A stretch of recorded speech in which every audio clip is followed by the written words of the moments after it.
I'm a teacher and a reader, and I find that for me, authentic joy in reading begins with having a variety of diverse books.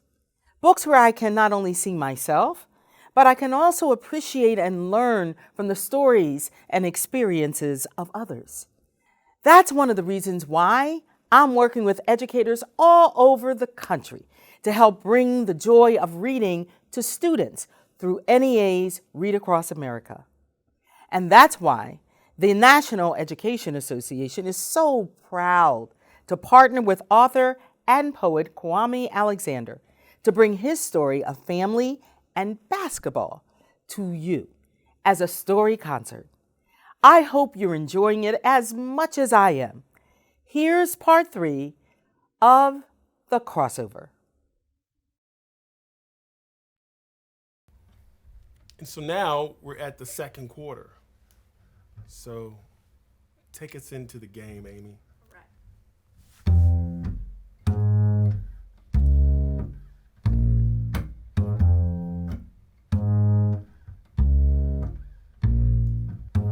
Hey, JB, I played a pickup game at the rec today.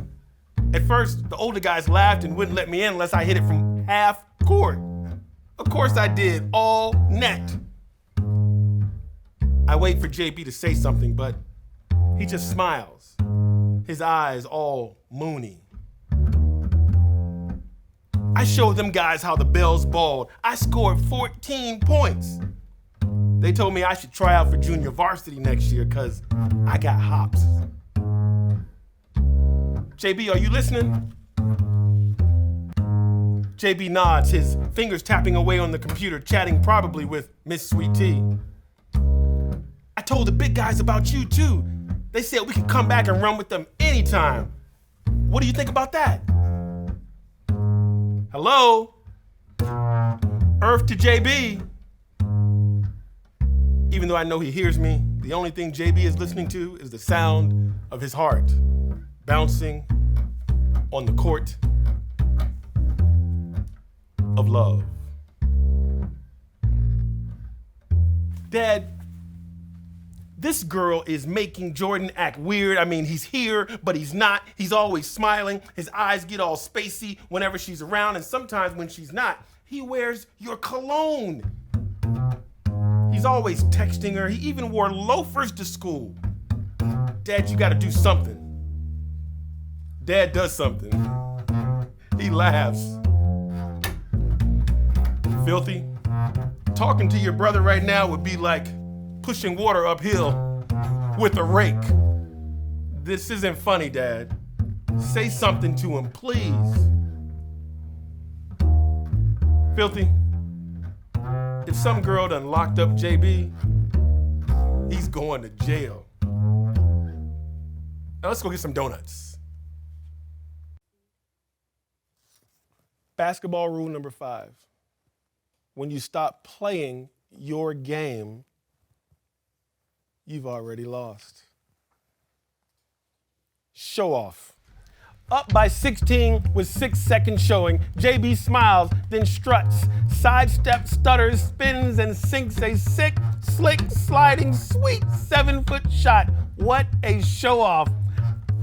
Are you kidding me? Come on, ref, open your eyes. Ray Charles could have seen that kid walk. Called a traveling violation. You guys are terrible. You refs are terrible. Mom wasn't at the game tonight, which meant that all night, Dad was free to yell at the officials, which he did. When I get home, Mom calls me into the kitchen.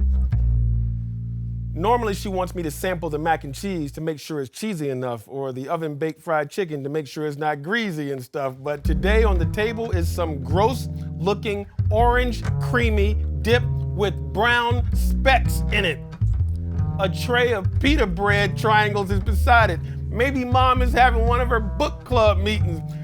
Sit down, she says. I sit as far away from that dip as possible. Maybe the chicken is in the oven. Where's your brother, she asks. Probably on the phone with that girl. Mom hands me a pita. No thanks, I say, standing up to leave, but she gives me a look that tells me she ain't finished, so sit down. Maybe the mac and cheese is in the oven. Filthy, we talked to you two about your grandfather. He was a good man. I'm sorry you never got to meet him. Me too. He looked cool in his uniforms. That man was way past cool, son. Dad said he used to curse a lot and talk about the war. Mom's laugh is short and then she's serious again. I know we told you Grandpop died after a fall, but the truth is he fell because he had a stroke. He had heart disease. Too many years of bad eating and not taking care of himself. And what does this have to do with me? I asked, even though I think I already know. Our family has a history of heart problems, she says. So we're gonna start eating better, especially Dad. And we're going to start tonight with hummus and pita bread. For my victory dinner, we just beat St. Francis. Josh, we're gonna lay off all the fried foods and no more Golden Dragon. And when your dad takes you to the recreation center, no Pollards or Krispy Kreme afterwards. Understand? And I understand more than she thinks I do, but is hummus really the answer? 35-18 is the final score of Game 6. A local reporter asked JB and I how we got so good. Dad screams from behind us, "They learned from the man!" The crowd of parents and students behind us laughed. On the way home, Dad asked if we should stop at Pollard's. I tell him I'm not hungry. Plus, I got a lot of homework, even though I skipped lunch today. And I finished my homework during halftime. Lately, I've been feeling like everything in my life is going great. It's going right. I beat JB in Madden. Our team is undefeated. I scored an A+ on the vocabulary test. Plus, my mom's away now at a conference, which means no assistant principal.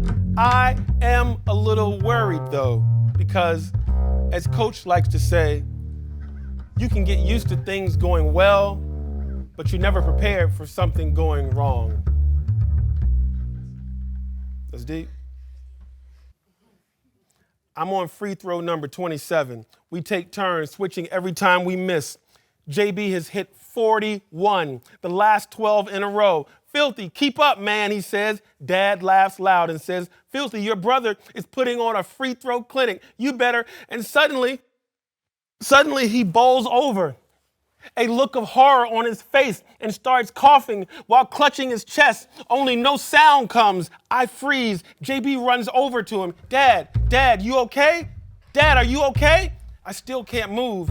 There's a stream of sweat on Dad's face. Maybe he's overheating, I say. His mouth is curled up like a little tunnel. JB grabs the water hose, turns the faucet on full blast, sprays Dad. Some of it goes into Dad's mouth, and then I hear the sound of coughing. Dad is no longer leaning against the car. Now he's moving toward the hose and laughing. And now so is JB. And then Dad grabs the hose and sprays both of us, and now I'm laughing too, but only on the outside. He probably just got something stuck in his throat, JB says, when I asked him if he thought Dad was sick and shouldn't we tell Mom what happened. So when the phone rings, it's ironic that after saying hello, he throws the phone to me because even though his lips are moving, JB is speechless, like he's got something stuck in his throat. Ironic. Adjective. Having a curious or humorous, unexpected sequence of events marked by coincidence, as in the fact that Vondi hates astronomy and his mom works for NASA is ironic. As in it's not ironic that Grandpop died in a hospital and Dad doesn't like doctors. As in Isn't it ironic that show-off JB with all his swagger is too shy to talk to Miss Sweet Tea? So he gives me the phone. This is Alexis. May I speak to Jordan? Identical twins are no different from everyone else, except we look and we sound exactly alike.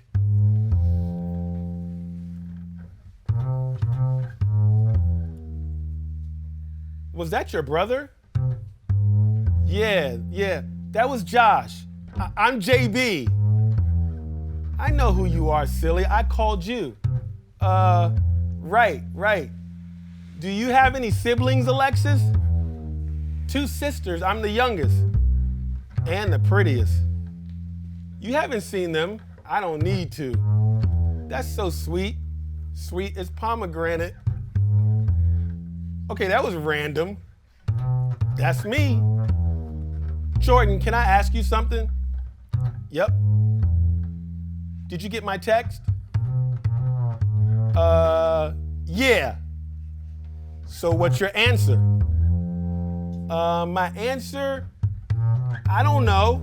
Stop being silly, Jordan. I'm not. Then tell me your answer. Are y'all rich? I don't know. Didn't your dad play in the NBA? No, he played in Italy. But still, he made a lot of money, right? I mean, it's not like we're opulent. Who says opulent? I do. You never use big words like that at school, Jordan. I have a reputation to uphold. Is he cool? Who? Your dad. Very. So when are you gonna introduce me?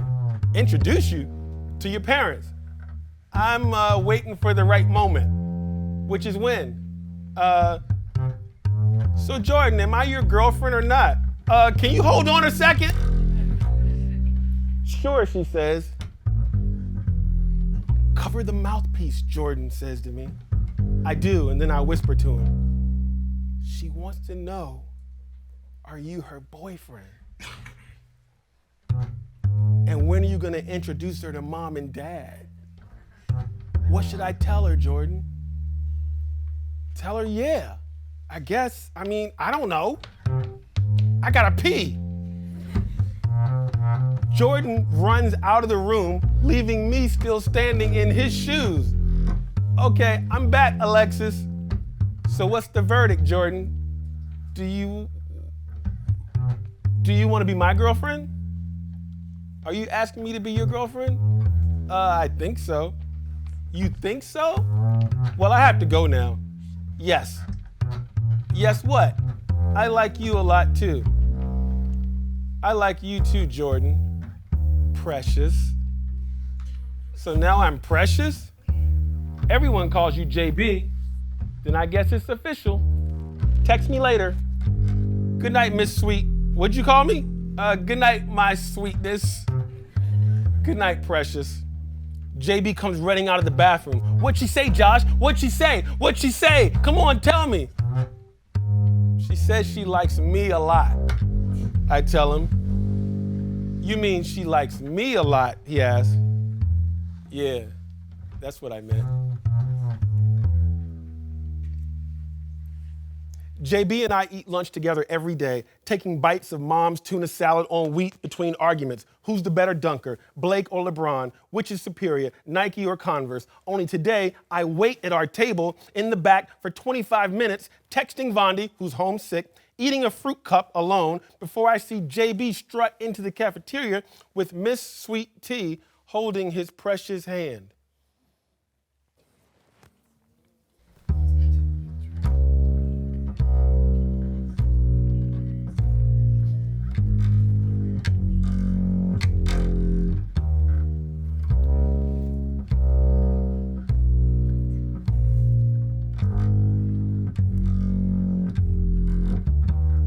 Boy walks in a room with a girl. They come over.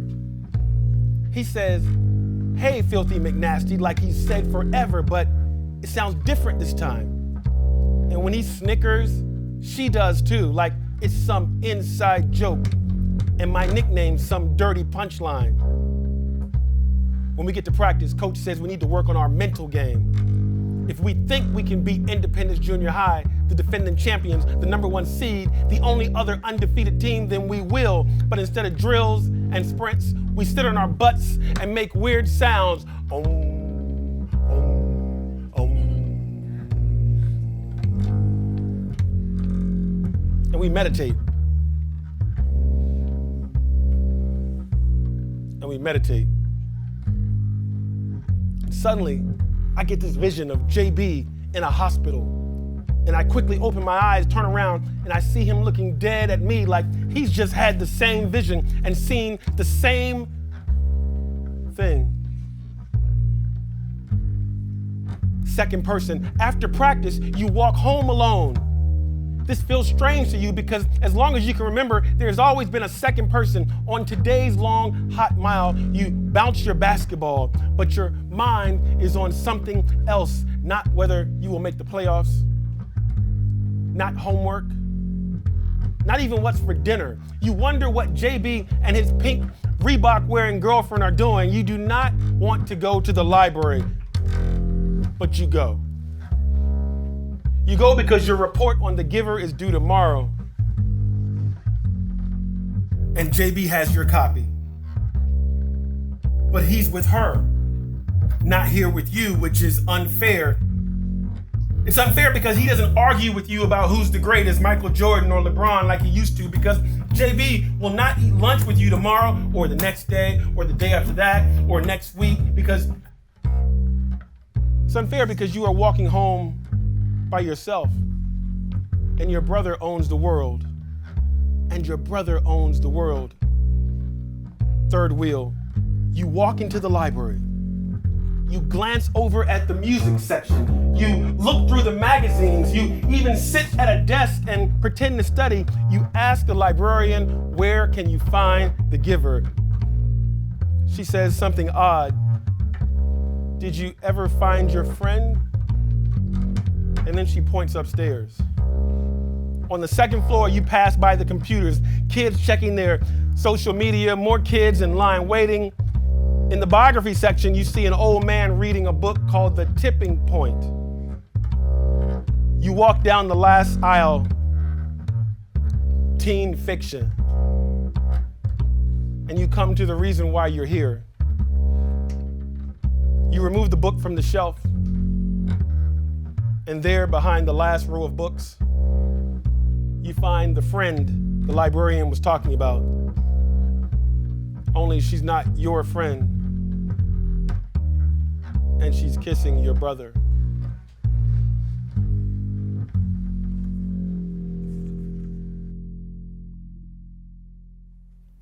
Tipping point, noun. The point when an object shifts from one position into a new, entirely different one. As in, my dad says the tipping point of our country's economy was housing gamblers and greedy bankers. As in, if we get a C on our report cards, I'm afraid mom will reach her tipping point and that will be the end of basketball. As in, today in the library, I went upstairs, walked down an aisle, pulled The Giver off the shelf, and found my tipping point.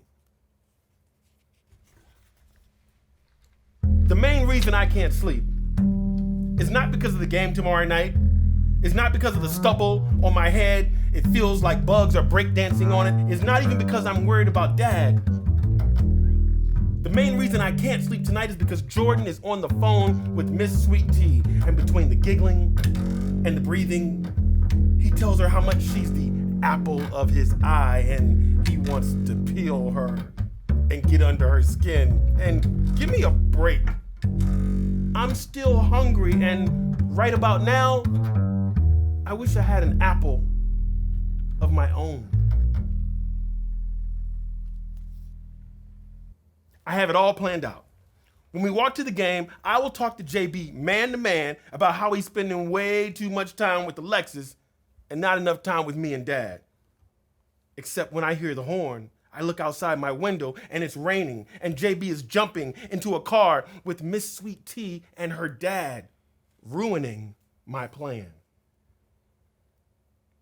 Conversation in the car.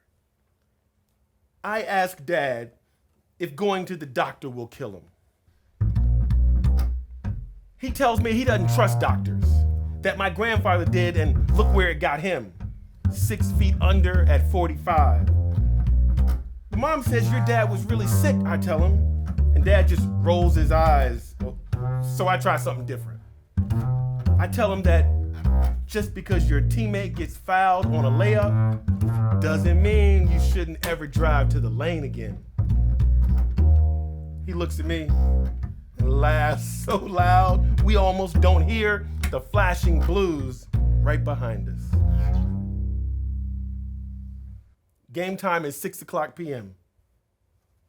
At 5:28, a cop pulls us over because Dad has a broken taillight. At 5:30, the officer approaches our car and asks Dad for his driver's license and registration. At 5:32, the team leaves the locker room and pregame warm-ups begin without me. At 5:34, Dad explains to the officer that his license is in his wallet, which is in his jacket at home. At 5:37, Dad says, "Look, sir, my name is Chuck Bell, and I'm just trying to get my boy to his basketball game." At 5:47, while Coach leads the Wildcats in team prayer, I pray Dad won't get arrested. At 5:48, the police officer smiles after verifying Dad's identity on Google and says, "You the man." At 5:50, Dad autographs a Krispy Kreme napkin for the officer and gets a warning for his broken taillight. At 6:01, we arrive at the game. But on my sprint into the gym, I slip and fall in the mud. This is my second year playing for the Reggie Lewis Wildcats, and I have started every game until tonight, when Coach tells me to go get cleaned up and then find a seat on the bench. When I try to tell him it wasn't my fault, he doesn't want to hear about sirens and broken taillights. Josh, better an hour too soon than a minute too late, he says, turning his attention back to JB and the guys who are on the court, all of whom are pointing at me and laughing. Basketball rule number 6, a great team has a good scorer with a teammate who's on point and ready to assist. Josh's play-by-play. At the beginning of the second half, we're up 23-12. I enter the game for the first time. I'm just happy to be back on the floor. I am so happy to be back on the floor. When my brother and I are on the court together, this team is unstoppable, unfadable, and yes, undefeated. JB brings the ball up the court, passes the ball to Vondi. He shoots it back to JB. I call for the ball. JB finds me in the corner. I know y'all think it's time for the pick and roll, but I got something else in mind. I get the ball on the left side. JB is setting the pick. Here it comes, here it comes. I roll to his right. The double team is on me, leaving JB free. He's got his hands in the air, looking for the dish for me. Dad likes to say, when Jordan Bell is open, you can take his 3 to the bank, cash it in, because it's all money. All money. Tonight, I'm going for broke. I see JB still wide open, McDonald's drive-thru open, but I got my own plans. The double team is on me like feathers on a bird. Ever seen an eagle soar so high, so fly? And that's when I remember my wings are gone. My wings are gone. Coach Hawkins is out of his seat. Dad is on his feet screaming. JB screaming. The crowd is screaming. Filthy, pass the ball. Filthy, pass the ball. The shot clock is at 5. I dribble out of the double team. 4, everything comes to a head. 3, I see Jordan. 2, you want the ball? You want it that bad? Here you go. 1. Before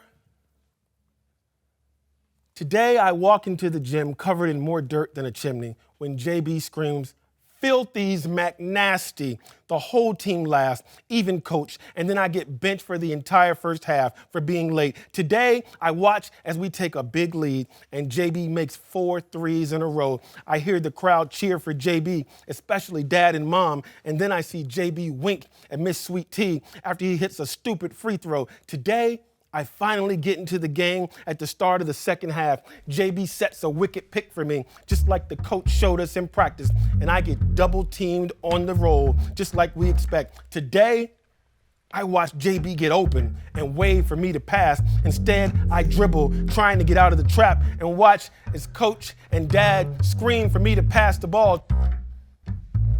Today, I plan on passing the ball to JB, but when I hear him scream, "Filthy! Give me the ball!" I dribble over to my brother, and I fire a pass so hard, so fast, it levels him.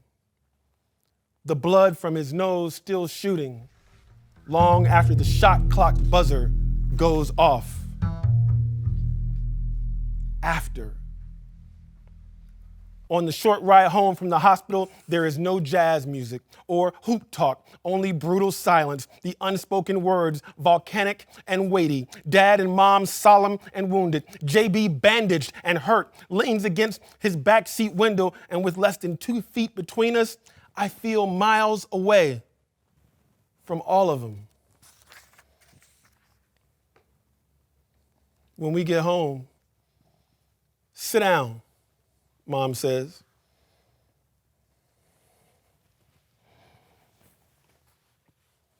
It feels like we're in her office.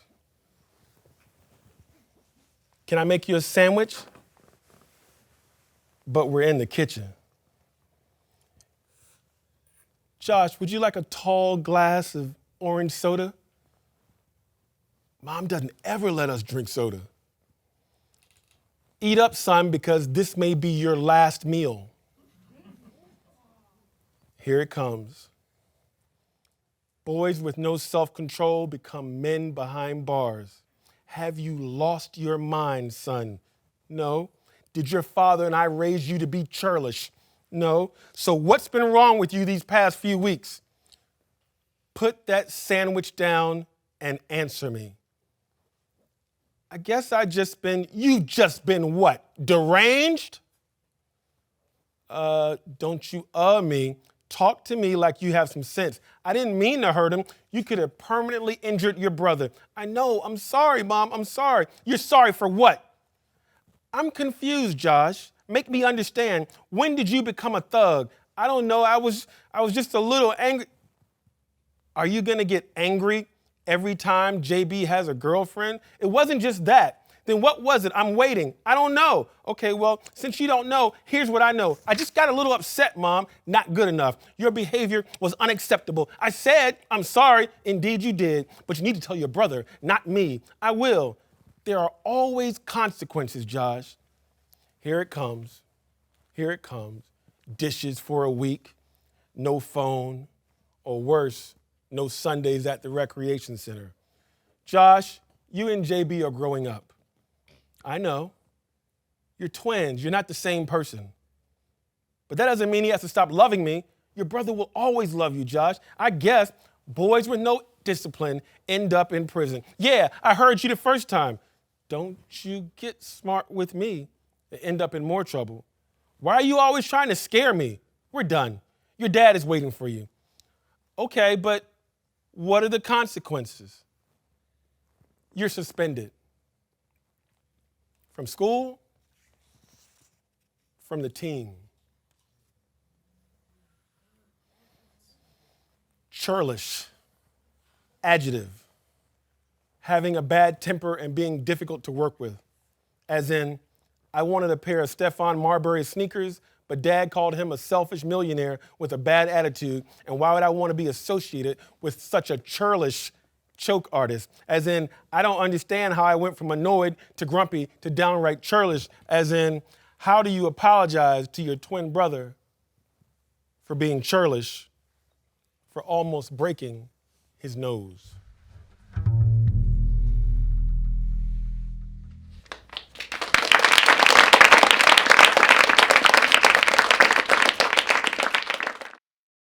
That was amazing. And we've got more to come.